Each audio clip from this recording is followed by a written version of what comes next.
Isang malaking kasinungalingan na naman to. Alam natin na matatag ang ating gobyerno, ang pamahalaang administrasyong Marcos Jr. Ito ay ginigiba lamang ng mga obstructionist na tulad nila. Malamang hindi nila nakikita anong ginagawa ng Pangulo dahil bulag sila. Nagbubulag-bulagan, nakapikit ang mata. Nakita na natin, sabi nga niya, marami na nagtetestify. Bakit? Ang Pangulo mismo ang nagpasimula ng pag-iimbestiga na ito. Hindi tulad ng nakaraang administrasyon, anong nakita niyong pagbuyan niya o pagbulgar sa mga ganitong klaseng anomalya. So, hindi pwedeng sabihin na wala nagagawa ang ating Pangulo. Siya mismo, tandaan natin, ang nagpasimula ng pag-iimbestiga nito. So, kung ito man, ang bansa natin, ay hindi magiging matatag, hindi pwedeng mangyari yan dahil hindi papayagan ng ating Pangulo yan.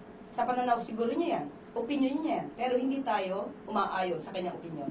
Ang opinion ng ang nais lamang ay manira ng gobyerno at siraan ng ating Pangulo, wala tayong makikitang anumang magandang salita mula sa kanya.